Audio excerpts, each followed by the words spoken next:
भारत नेपाल की सीमा पर अचानक हलचल तेज हो गई है। जी हां, बिहार का ये सीमावर्ती इलाका है जो कि नेपाल से जुड़ रहा है। वहां पर अचानक इस तरह की गतिविधियां तेज क्यों हो गई? क्यों वहां पर अब सारे पिलर को तलाशा जा रहा है जिससे सीमा का निर्धारण हो सके? सबके जड़ में किशनगंज बताया जा रहा है। जी हां,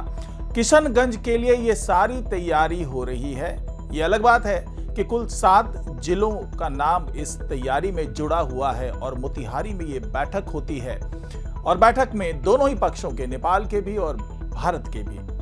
दोनों ही पक्षों के तमाम अधिकारी वहां पर बैठते हैं और फैसला होता है कि जो तमाम पिलर्स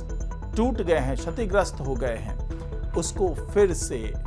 ठीक किया जाए, बनाया जाए। वजह क्या है और मैं क्यों बार बार कह रहा हूं कि किशनगंज इसके केंद्र में है? क्योंकि वजह बड़ी है और इसी के कारण ये सारी जद्दोजहद हो रही है और युद्ध स्तर पर ये सारा काम किया जा रहा है। तो क्या है पूरा मामला, जानेंगे आज की इस रिपोर्ट में, तो इसे आखिर तक जरूर देखिएगा। नमस्कार, मैं हूं डॉक्टर सुरजीत सिंह और आप देख रहे हैं YBN बिहार झारखंड। अगर आपने अभी तक इसे सब्सक्राइब नहीं किया है तो सब्सक्राइब कर लीजिए और अगर आपको ये वीडियो अच्छा लगे तो लाइक कीजिए, शेयर कीजिए और कमेंट जरूर कीजिए। तो जी हाँ, मोतिहारी में एक बैठक होती है जिसमें सीमा से सटे हुए जो नेपाल के हिस्से हैं, जो वहां के जिले हैं, वहां के तमाम बड़े प्रशासनिक अधिकारी मौजूद होते हैं उस मीटिंग में सर्वे ऑफ इंडिया के अधिकारी मौजूद होते हैं, वन विभाग के अधिकारी मौजूद होते हैं, साथ ही SSB के जो बड़े अधिकारी हैं वो भी मौजूद होते हैं। अब आप कहेंगे कि इतने उच्च स्तरीय बैठक की जरूरत क्यों पड़ी? तो ये जरूरत तभी से समझ में आ गई थी जब अमित शाह यहां पर आए थे और ऐलान किया था कि जो भी गतिविधियां हो रही है, चाहे वो घुसपैठ से जुड़ा मामला हो या अवैध निर्माण का मामला हो, और खास तौर से जो किशनगंज में सारी चीजें चल रही है, उससे कैसे निपटा जाए, उसके लिए यह कहा गया कि सीमा से लगे हुए 10 किलोमीटर तक के हिस्से को पूरी सतर्कता के साथ में यहां पर एक अभियान चलाया जाए, जो घुसपैठी है उनको निकाला जाए, जो अवैध निर्माण है उसको तोड़ा जाए और उसके जद में ज्यादातर जो किशनगंज का हिस्सा है, जहां पर कि कई ऐसी गतिविधियां चल रही है जो राष्ट्र विरोधी गतिविधियां हैं। पिछले दिनों कई जो कदम उठाए केंद्र सरकार ने, उसका विरोध किशनगंज में बड़े पैमाने पर हुआ। यही वजह है कि इन सभी गतिविधियों के केंद्र में किशनगंज को माना जा रहा है, चाहे राष्ट्र विरोधी गतिविधियां चल रही हो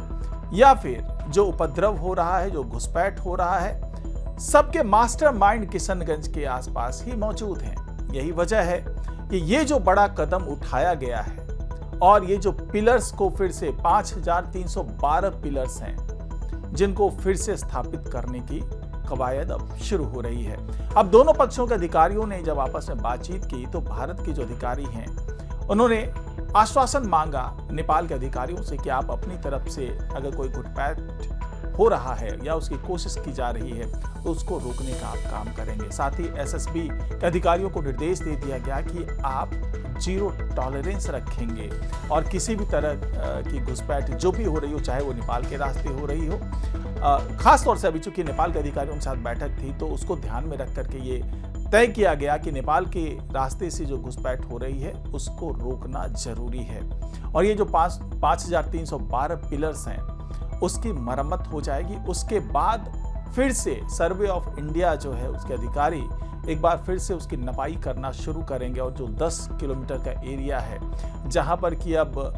कोई भी इस तरह का निर्माण होगा उसे तोड़ दिया जाएगा। वहां पर अगर कोई धंधा चल रहा है, कोई गिरोह है, कोई धार्मिक स्थल है, किसी को भी बख्शा नहीं जाएगा। क्योंकि अमित शाह जब यहां पर आए थे तो उन्होंने साफ साफ कहा था कि यहां पर अब गुजरात मॉडल लागू होगा, क्योंकि गुजरात मॉडल के तहत ये हुआ था कि जो गुजरात में जो सीमावर्ती इलाके थे, जो पाकिस्तान से लगे हुए तमाम इलाके थे, वहां पर 10 किलोमीटर के एरिया को पूरी तरीके से खाली करवा लिया गया। वहां पर जो भी निर्माण थे, जो कि अवैध निर्माण थे, उन सबको तोड़ दिया गया और कोई भी गतिविधि वहां से संचालित ना हो, खास करके राष्ट्र विरोधी गतिविधि, उसके लिए तय कर दिया गया कि सतत जो निगरानी है, सतत निगरानी की जाएगी पूरे इलाके में और पूरी सतर्कता बरती जाएगी। वो SSB की भी जिम्मेदारी होगी, SSB की, और साथ ही जो स्थानीय पुलिस है उसकी भी जिम्मेदारी होगी और साथ में जो STF गठित की गई इन खास काम के लिए, क्योंकि स्पेशल टास्क फोर्स का गठन किया गया है ताकि इन सारे काम पे वो विशेष तौर से निगरानी भी करे और इस पर कार्रवाई भी करे। तो इसी फॉर्मूले के तहत जो है ये जो पूरी कवायद है वो चलाई जा रही है। और किशनगंज में पिछले दिनों जिस तरीके से आर्मी कैंप का विरोध हुआ था, जिस तरीके से वहां पर तमाम जनप्रतिनिधि, यहाँ तक कि 2 विधायक, एक सांसद, ये सब लोगों ने इसका विरोध किया था कि यहाँ पर किसी भी तरीके का निर्माण होने नहीं दिया जाएगा, किसी भी तरीके से आर्मी कैंप नहीं बनने दिया जाएगा। तभी से ये सवाल उठने लगे थे कि आखिरकार इस तरह का विरोध क्यों हो रहा है। हालांकि उस वक्त ये दावा किया गया था कि इससे जो लगभग 200 एकड़ का जो इलाका है, जो किसानों की जमीन है,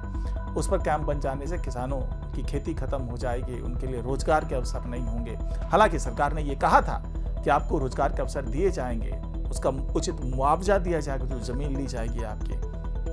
इसके बावजूद तमाम तरह से धरना प्रदर्शन करने की कोशिश हुई, इस इलाके में किसी तरह के आर्मी का कैंप ना बने उसकी भी कोशिश की गई। लेकिन अमित शाह के आने के बाद से ये सब कुछ क्लियर हो गया कि अब किसी भी तरीके के किसी के भी दबाव में अब सरकार नहीं आएगी, बल्कि पुरजोर तरीके से इसके क्योंकि बहुत से ऐसे नेटवर्क यहाँ पर मिल रहे हैं जिससे ये पता लग रहा है कि बड़े पैमाने पर यहाँ पर घुसपैठ भी हो रहा है और बड़े पैमाने पर यहाँ डेमोग्राफी को चेंज करने की कोशिश भी की जा रही है। तो कुल मिलाकर के ये जो कवायद की जा रही है अभी, क्योंकि खास करके जो 7 जिले हैं, जो सीमावर्ती इलाके हैं, उसमें आपका सुपौल आता है, उसमें अररिया आता है, उसमें मधुबनी आता है, उसमें सीतामढ़ी आता है, उसमें पूर्वी चंपारण का हिस्सा आता है, उसमें पश्चिमी चंपारण का हिस्सा आता है। तो कुल मिलाकर के ये जो सारे इलाके हैं, यहाँ पर विशेष तौर से अब निगरानी भी की जाएगी। यहाँ पर जो एसएसबी के जवान हैं वो भी अपनी तरफ से कार्रवाई करते नजर आएंगे और घुसपैठ अगर वहाँ पर कोशिश की जाती है तो नेपाल की तरफ से भी उसको रोकने की कोशिश की जाएगी। साथ ही एसएसबी के जो जवान वहाँ पर मौजूद हैं सीमावर्ती इलाकों में, वो भी कार्रवाई करते नजर आएंगे। और जंगल के रास्ते अगर इस तरह का कोई प्रयास किया जाता है तो वन विभाग के लोग मौजूद होंगे। तो कुल मिलाकर के अब ये फुल प्रूफ एक कहिए कि पूरा एक सिस्टम तैयार करने की कोशिश की जा रही है ताकि इन तमाम तरह के घुसपैठ को रोका जाए और कानून व्यवस्था और शांति व्यवस्था को इस जिलों में लागू करने के लिए जो भी जरूरत होगी, जो भी आवश्यकता होगी, उसको पूरी तरीके से लागू किया जाएगा। तो यही वजह है कि जिसके कारण ये उच्च स्तरीय मीटिंग हुई है और खास तौर से मीटिंग के केंद्र में रही सारी बातें किशनगंज को लेकर के कि आने वाले दिनों में किशनगंज को किस तरीके से मुख्य धारा में शामिल किया जाए। तो फिलहाल आज की रिपोर्ट में इतना ही। नमस्कार।